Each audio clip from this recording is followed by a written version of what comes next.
اچھا اب جی آگے بڑھتے ہیں اور ایک اور اہم معاملے پر بات کریں گے۔ ذوالفقار علی بھٹو کی پھانسی کو عدالتی قتل قرار دینے کے صدارتی ریفرنس کی سماعت آج سپریم کورٹ میں ہوگی۔ چیف جسٹس قاضی فائز عیسیٰ کی سربراہی میں 9 رکنی لارجر بینچ اس معاملے کی سماعت کرے گا۔ پیپلز پارٹی کی جانب سے یہ ریفرنس کی سماعت براہ راست نشر کرنے کا مطالبہ سامنے آیا ہے اور یہ بڑا سگنیفیکنٹ ڈے ہے آج پاکستان کی عدالت کی تاریخ میں۔ باقاعدہ طور پہ یہ کہا ہے کہ یہ جو ہے ظاہر سماعت جو ہے باقاعدہ طور پہ دکھائی جائے، تو راجہ محسن ہمارے نمائندے ساتھ ہیں، ان سے ذرا بات کر لیتے ہیں۔ راجہ محسن بتائیے گا، سماعت کا آغاز تو 11 بجے ہم نے سنا تھا، ٹائم یہی ہے، اور جو بلاول کی استدعا ہے کیا وہ درخواست کی فارم میں سامنے آئی ہے یا انہوں نے ابھی جس اس خواہش کا اظہار کیا ہے؟ دیکھیے، ایک تو یہ جو صدارتی ریفرنس ہے سابق وزیر اعظم ذوالفقار علی بھٹو کی پھانسی سے متعلق، اس پر سماعت دن 11:30 بجے ہوگی، اور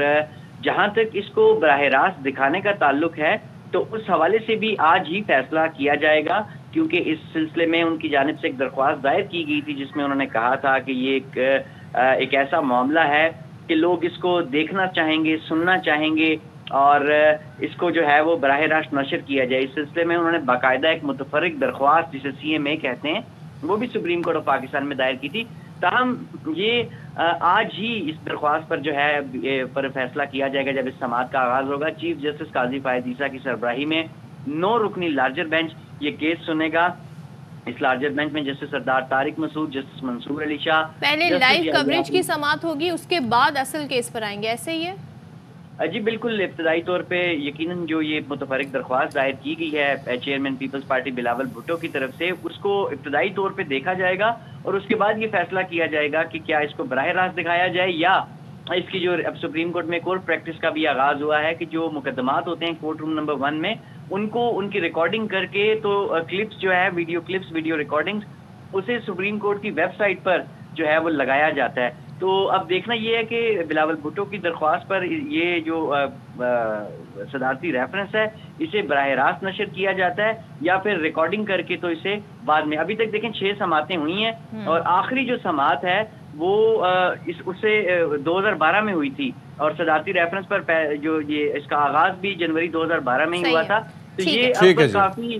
جی راجہ محسن ہمیں یہ بتا رہے تھے 2011 میں اس وقت کے چیف جسٹس افتخار محمد چودھری نے اس کیس کو ٹیک اپ کیا تھا۔ ظاہر ہے تب بھی پیپلز پارٹی ہی معاملہ عدالت میں لے کے گئی تھی، جیسے کہ آصف علی زرداری کہتے ہیں۔ تب سے اس ریفرنس کی صرف 6 سماعت ہوئی تھی، اور 2012 کے بعد اب اس کی دوبارہ سماعت ہوگی، تو لیٹس سی کیا ہوتا ہے۔ تھینک یو سو مچ راجہ محسن۔ ویسے ایک چیز یہ ہے کہ بڑا سگنیفیکنٹ یہ معاملہ ہے اور یہ سب کے ذہن میں سوال ہوگا، کیونکہ ہم اپنی ہسٹری کو ایٹ ٹائمز فراموش کر دیتے ہیں، شارٹ ٹرم میموری ہماری ہوتی ہے، تو اس کو ریوزٹ کرنا بہت ضروری ہے۔ وہ ہوا یہ تھا کہ جب نواب محمد احمد خان قصوری قتل کیس میں سزائے موت ان کو سنائی گئی تھی، اور اس کے بعد پھر یہ پتہ چلا تھا کہ جسٹس نسیم حسن شاہ صاحب کی جانب سے ایک اعتراف سامنے آیا تھا، اور انہوں نے کہا تھا کہ ضیاء کے دباؤ پر